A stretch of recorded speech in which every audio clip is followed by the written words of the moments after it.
right, your lucky day. Nothing to talk about. Okay, we'll see y'all tomorrow. We're going to leave that door open? God dang, it won't be secrets anymore then, will it? Of course, I goes in here, it won't be secret anyhow, will it?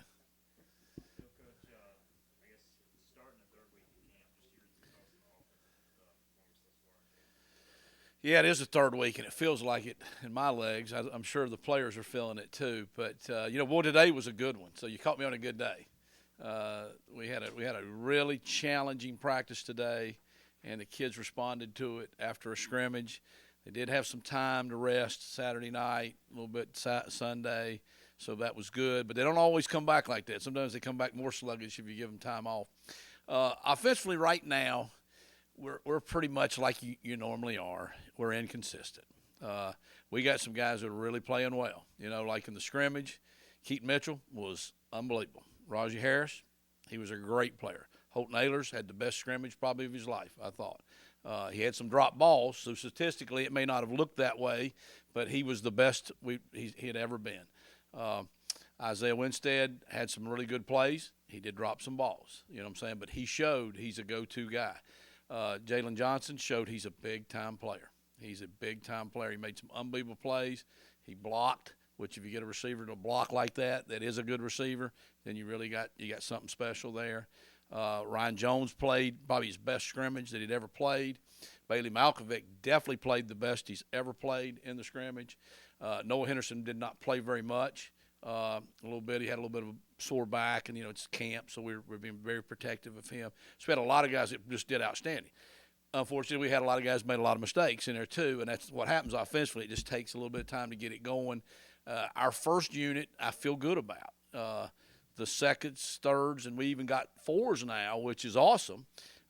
It got a little ugly, when some of that group's in there. Not to just slam them; their mothers will be mad, I guess, but they're not ready to play. Some of them are going to have to get ready to play, though. We got a lot of injuries at receiver.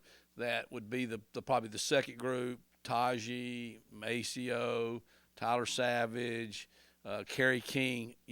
It's hard to have that many out and be very good. So it's just inconsistent. You just have to keep pushing ahead.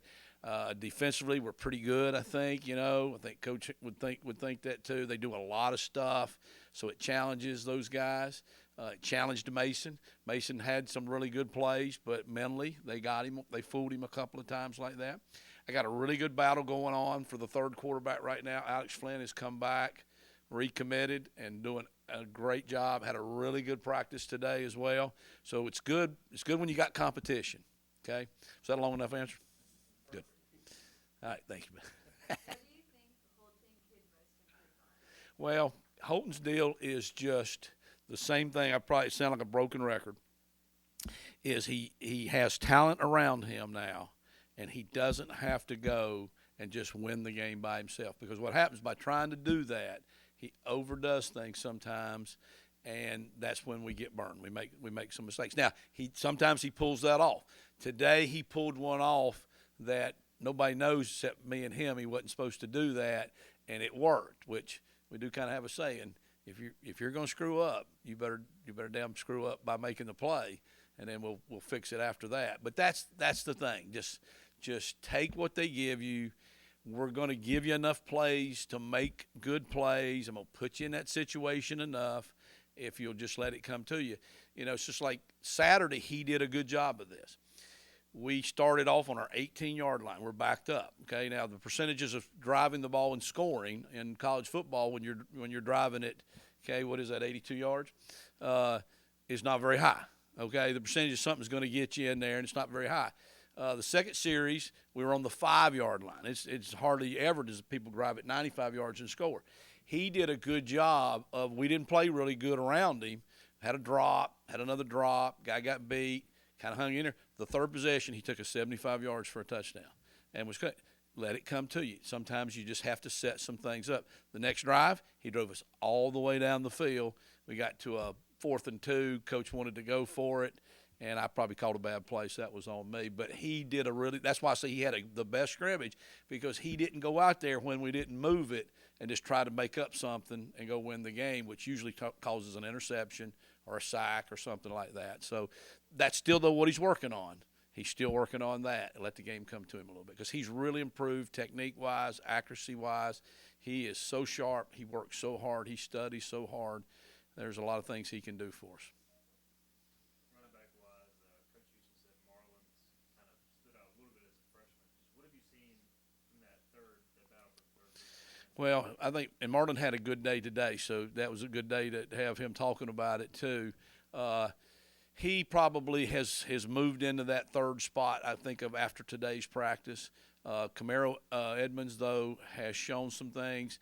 Camaro got sick. We had the stomach virus or whatever it was, and a couple of kids were really sick. He happened to be one of those, so he missed about 4 practices. So I didn't even think he'd get in there Saturday. I didn't think he'd have the energy to go after being out. And he got in there and got about 3 or 4 carries. He pounded some guys that tried to tackle him, caught a ball. So we see the talent. He's just so far behind really now knowing what we're doing. But Marlon's he's a big physical back that's got a little bit of a feel for what the blocking scheme is and knows how. And that's what Raji and Keaton do so well. I always swear Keaton ain't running fast. I always go but you ain't even running fast. But he is just so with the tempo of the blocking scheme. He knows how to set those blockers up. And Marlon appears to be that type of guy, but a big guy like Raji. Speaking of blocking, how are Shank and the O-line holding up? Well, they're as grumpy as they can be. If you dealt with Shank, you'd think I should make more money dealing with Shank. No, the O-line is doing pretty well holding up. Noah we're being very, very cautious with. I'd like to think we're being smart in that we're saying it's a long season. You're a veteran. You need work, but we don't need to just blow you out in preseason camp because we want to go out there and compete. It gets competitive. It gets competitive with the players, and the offense kids get mad at us sometimes coach, whatever. And I'm like, but that's not who we play. We're not going to just go out there and put Keaton and Raji in there all the time and just throw it to the same guys all the time. We got to work the other stuff. So be careful with him. But that's giving Parker, a chance to really get some work, and he's really impressed us right there. Bailey Malkovic's another one. He played 20 plays. The ones went 40 plays the other day. He got 20 of them because we thought there's no reason to go out there and play him all 40 plays. Again, the season's not all in the first 2 weeks. And it was the best scrimmage he's ever had, probably the best he's played. Now he's bigger than a house now again, so he's back to the big Bailey. So they've all held up. Foot was out one day. Avery Jones, man, is he a stud? Rashad Struthers, they ain't missed none. They ain't missed a rep. So we're holding up in there. We just got to get a couple of more guys in the younger group knowing what to do because you got to have them all. I mean, you never have enough.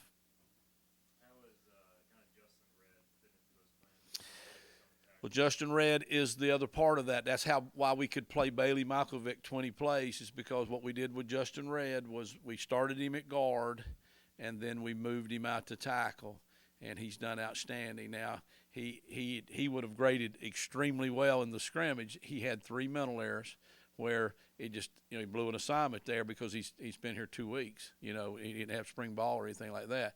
But he's going to really help us. So Parker, and we actually have 4 tackles is what I'd say. We only have 4 starting tackles right now, which is really good. Now we need to get somebody to step it up. Ben Johnson has shown maybe he could. We got to figure out is he a center or does he need to be the guard?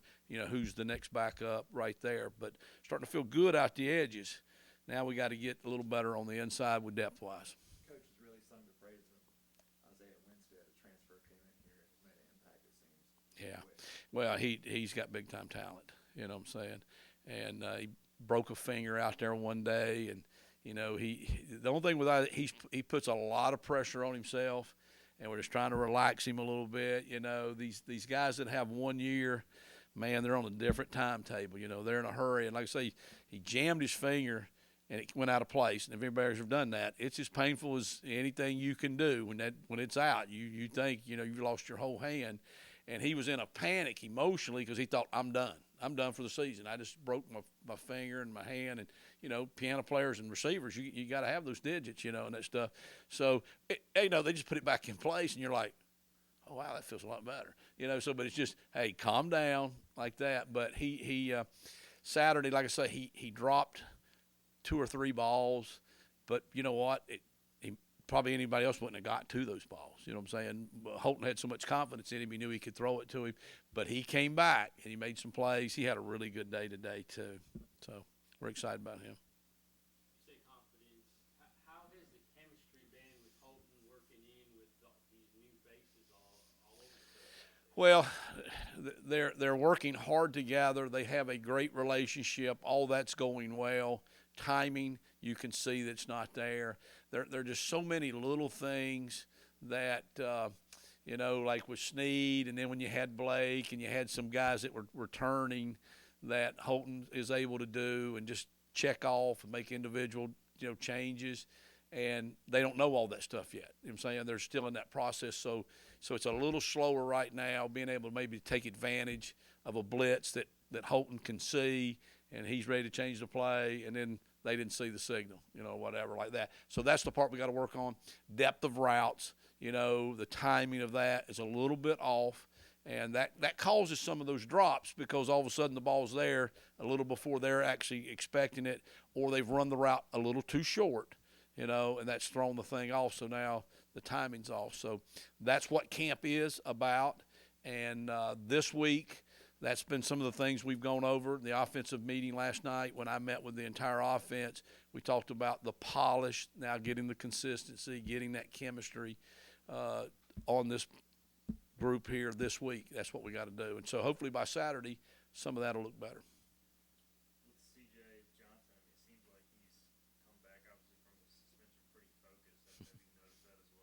Yeah, I probably purposely didn't say CJ in that, you got your thing there. CJ had a really good scrimmage. CJ's effort has been the best it's ever been.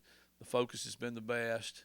He's been the best he's been, no doubt, since I've been here, which is since he's been here. And so we're leaning. He's trending in the right direction right now. We're just gonna not oversell that right now, but he had a couple big time plays. And he's playing really unselfish. He's become a good blocker, which he should have been. What I'm saying? I try to tell those guys that the scouts would come in, and the thing they loved about, I know it's hard not for me, not always want to talk about Justin Hardy, go to my happy place, but they'd say he leads the nation in catches or whatever, and he's the best blocker I've ever seen. So he was going to get drafted. You know what I'm saying? Now, he wasn't a 6'2", 4'4" guy, but everybody wanted him. I mean, that Dwayne Harris, those guys. Now, CJ's doing that. Jalen Johnson does that. He came from Georgia. They probably had to block there a little bit. You know what I'm saying? They probably made him so he comes from being used to doing that. Guys, I appreciate you. Thank y'all.